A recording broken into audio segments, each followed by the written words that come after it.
Right, we're starting George's Suzuki Jimny, and it's emulating a Land Rover, isn't it, George? It is. It's trying to be more Land Rover, which we like Land Rover, and we like.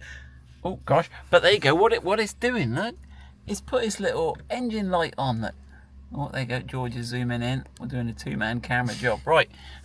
So we need to investigate. Now we have done a bit of investigation. So we have got this little super cheap iCar diagnostic thing. It's like 10 quid or something. So we are gonna put that in your ODB2 port. Where's your ODB2 port, George? In my footwell. In your footwell somewhere, isn't it? Yeah. It sort of. Oh, look, he's getting dirty. Look. Whoa! Don't lean on the accelerator, George. Blimey. Easy now. It's under there somewhere, is it? There you are. There you are. Yeah. Easy, my goodness me. Right, I'll get the app open on my phone. Here we go. So we've opened the app, the Car Connect app. You've got to connect to the V-Link Wi-Fi, and then you've got to go back into the app. I'll show you which one it is. Back into this Car Connect app, and then we've got we can try and connect, but you've got to set the car. So remind me, George, how do we Settings. in settings? It is blue there. You go on settings, and then you have to connect. Connection profile. Connection profile, and we've chosen. You have to select your car. It's a bit of a pain, but it's cheap, so we don't complain, right? And so you have to select it and find Suzuki, and then there was a whole load of, you could see what I had selected anyway, but it was, so we'll go Suzuki, go, and then which one do we go for, George? This one here, which says Jimny 2010 plus. Dush. Right, apply. Yep. Right, now we should be able to connect now, so we can go back to the thing. It's a bit clunky. Connect, and it's doing it. The ignition must be on. Connections. We've got connections. So let's read the fault codes. So let's go for diagnostic trouble codes, and let's read. Okay. Right, what's all that telling me? Read. Right, it's rattling through it all. And what has it got there? So it's got P0031. Right, can you get that, George? I'll take a screenshot and put it on the screen. So it's given the same fault code, and it says it's got a pending and a confirmed sensor. So it's the heated oxygen sensor, one bank, one heater circuit. So on the Suzuki Jimny, there is only one oxygen sensor. So George, we had the fault come up and we cleared it. And how many days did it last for after we cleared it, George? Like a day. Like a day. And so we had to buy a new one. It's worth clearing it and seeing. It might just be a random thing. So we bought the new one. How much was it, George? Ish. Not much, like £10 maybe. Delivered or something, £15. Yeah. So it comes with its connector. Hopefully it's all right. It's got a little plastic cap on it, and it's threaded in. So we need to get a big spanner and try and disconnect this. We're going to put this up on our ramps, because we got ramps. Right, so let's get it up on the ramps. It's got a bit of paper that comes with it that says the replacement's longer than the original, and we'll have to just cable tie the other stuff out of the way. So let's get underneath and see what we can see. Got it up in the air because we got all the gear, no idea. Turns out I don't think we really need to, because if you have a look here, see if you can see that, George. It's up there. I think it's pretty near the top. See that wire and that thing coming out? No. So we are gonna. It's up in there. There you go. Yeah. I don't know, probably, Yeah. But yeah. So let's have a look. I think that's gonna be easier to get to from the top. Right, let's lower it down again. So this is what we're trying to get.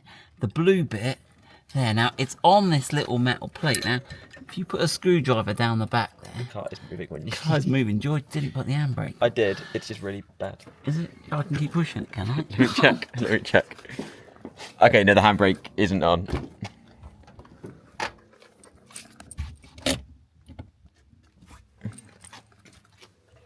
With the handbrake now applied, we should be able to get down the back of there. And we're not worried if we sort of mash this a little bit. There you go. Right, and because we're replacing that. Right, can you hold the light as well, George? Right, now we've got to separate these two. So I think there's some sort of thing you've got to push in here to release that. Or can we go in here? Yeah.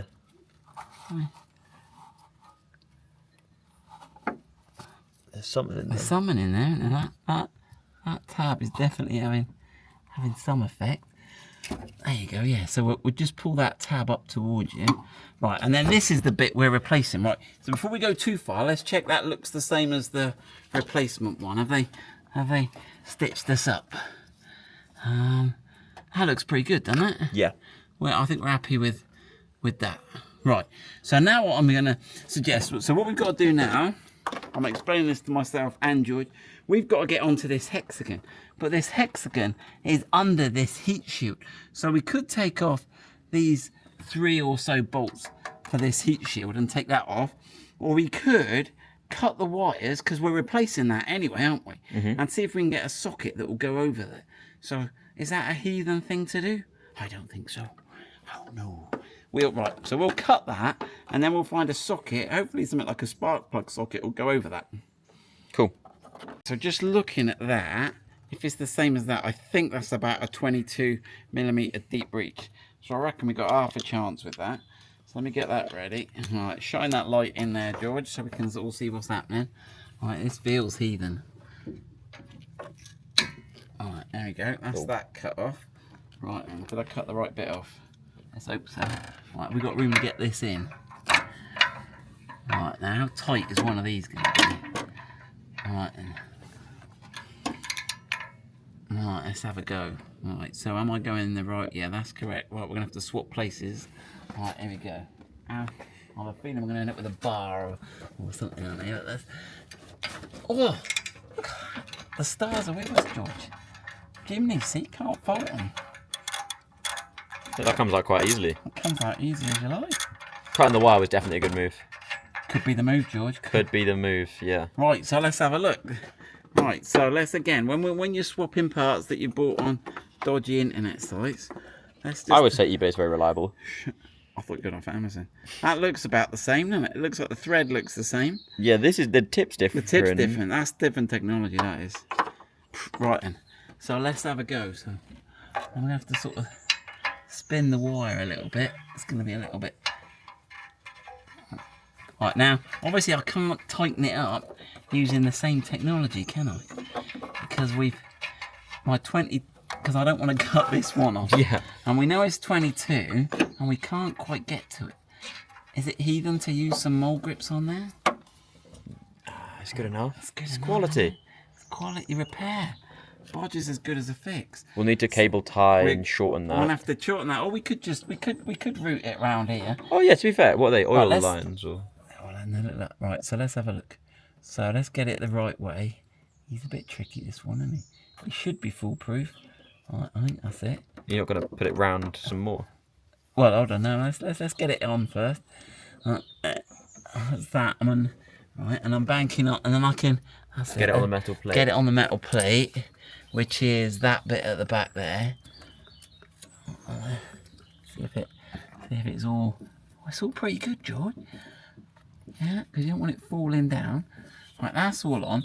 And you're right, they are brake lines, but I think as long as we've got a bit of hoopage, we'll just tie it up to that. Oh, okay. To that there. And that works. That works. Could be the move. Right, let's get a couple of mole grips on there and just gently. It's a fine scientific instrument, George. We shouldn't really be putting mole grips on it. But I wonder if you can probably get a special tool. There's probably a 22mm thing with a slot down it that the wires don't mess with. Yeah, special tool 43. Right, hold on that. Yeah, fine scientific oxygen sensor. Right, let's just. Oh, that started slipping on it then. Yep, that's done to the correct torque. Right, now what we've got to do is clear the fault code. And then fault read it just to check that it's sort of happy with that, and then we're gonna have to drive it for a day and see if it reappears. Back. Cool. Right, let's get all this. Let's jump in the car. Right, so the engine management light is still on. So what we need to do first is clear these fault codes. So now do I need to reconnect it? Probably, yeah. Let's go back. It's a bit clunky, but it's. Make sure you're on the Wi-Fi. So hold on, it's disconnected. Right, hold on. Let me check the Wi-Fi's on. Right, so it says it's connected. It's all happy. Diagnostics code. Let's clear the codes. Right, clear. Blah blah blah blah. Okay. Right, so it's cleared it all. So let's read again. Well, and we can confirm that the light has gone off. Oh, good point, George. Right, so let's read again just to see that it's happy with that. Although it hasn't driven it much and they're not fully acquainted with each other yet. Yeah, no fault codes found. So that should have fixed it. Unless we get an error pop up, that should be how to do a oxygen sensor on a Suzuki Jimny. It's actually not that painful. That was right. That was better than Conveniently we thought it was gonna located be. as well. Conveniently located, and it wasn't seized. Cut the wire off. Get the. I'll have a look if there's a special tool. I'll put a picture of it on the screen now. But I reckon anyone can have a go at us two Muppets. For sure. Do it as well as we can. Enjoy.